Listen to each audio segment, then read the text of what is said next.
Hey, welcome back to the channel. My name is Keith, and I'm sure glad that you stopped by today. Today, y'all, we talking about old school ribs. That's right, old school. And I had the wonderful privilege of growing up in the 80s and 90s. And ribs back then doesn't really look like ribs today, like on YouTube. Let's start with the grill. The grill back then, you may have seen people rocking a Weber Kettle. You may have seen an old 55-gallon drum, barrel type grill. Or heck, some people didn't even have a grill at all. They made a grill. You would have seen somebody's in the backyard with some cinder blocks and threw a grate on top. But the point is, really back then, man, it didn't matter what type of grill you had. Because when it came to grilling ribs, it really came down to three things: the ribs, the fire, and your skill. Back in the day, this right here, this was the only thermometer we had. If you know, you know. If you don't, you about to find out today. I grew up in Alabama during that time, and this is how I learned to grill ribs. I've got vivid memories of hanging out in my great-grandmother's backyard with my uncle, my mama's brother. This is how we learned back then. Not from the internet, but from watching uncles, from neighbors, from folks in the community. Skills were passed down through doing, through relationships, not simply scrolling. You know, sometimes I think about how simple it all was back then. No internet, no fancy gadgets, just family food and a little smoke in the air. I can picture those evenings right now. My uncle standing by the grill, flipping those ribs with that old pair of tongs that probably had a wooden handle that was half burnt off. Grown folks would be talking, kids running around, somebody probably playing some R&B on a radio that barely caught a signal. Nobody measured anything, nobody hurried. It was just understood that good food took time. And man, when I sit here and think about it, that's what I miss the most. That rhythm, that pace, that connection. And that's what we're holding on to here. That's what old school ribs mean to me.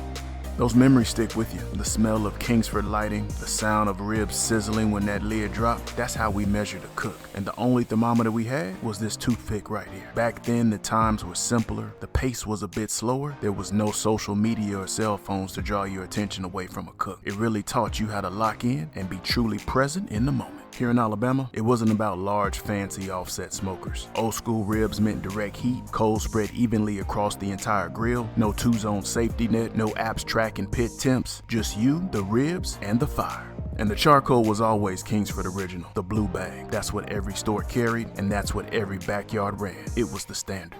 Getting the fire started was simple. Most folks built a pyramid and hit it with lighter fluid, or tuck some newspaper under the coals. And if you were serious, maybe you had a chimney starter. But most of us just used whatever we had to get the job done.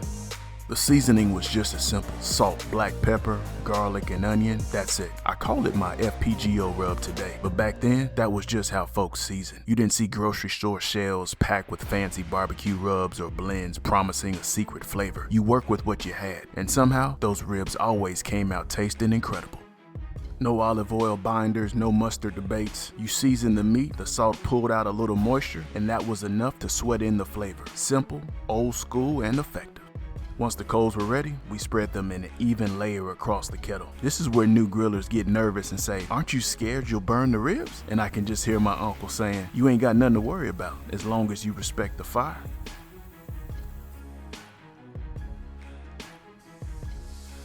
Bone side down first, lid on tight. From here, you're not staring at numbers on a screen. You're listening for the sizzle, watching the color of the smoke, and reading the fire. That's how they mastered heat, by feel, by patience, by respecting the flame.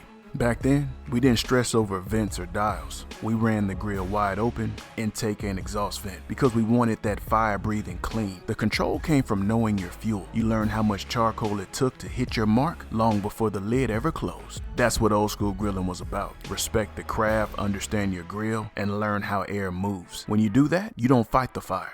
You flow with it. And if you were grilling here in Alabama, there was one more thing that set it apart: the mop sauce. A mop sauce back then wasn't just for flavor. It was a tool. It was thin, vinegar-based, brushed on lightly, and if it evaporated too fast, your fire was running too hot. But if it lingered, it meant the grill was running cooler. That's how you judged your pit without electronics.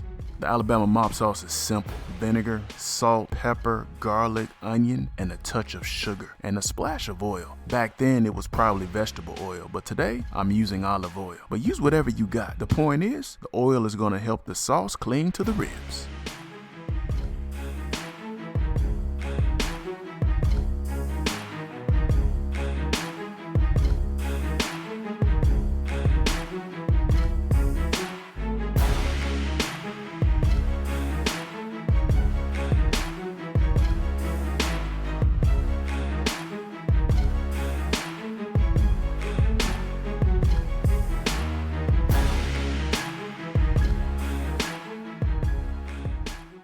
After about an hour bone side down, it's time to flip. Now the meat side hits the coals. This is where patience and trust in your fire matter most. Once we flip the ribs meat side down, let's come right back and mop the bone side. That side's been taking direct heat for about an hour now, so this is gonna help add moisture and cools the surface while the color continues to build. Back then, the mop sauce wasn't just part of the recipe. It was part of the rhythm. You didn't rush it, you didn't drown it. You used it to care for the cook while the fire did its work. New grillers always ask, hey Keith, how do you know when to flip? How do you know if it's burning? Well, you learn those through repetition, through practice. You learn to watch your smoke, you tune your ear to listen for flare-ups, and you stay close to the grill. That's how you develop feel and learn to flow with the grill. That's what it means to lean in and to truly learn the craft of grilling. After another 15 to 20 minutes, we're gonna flip back bone side and let it ride. This is when you check for tenderness. No gadgets and no probes and no numbers necessary. Just the toothpick test. Slide it between the bones, and when it feels like warm butter, those ribs are ready.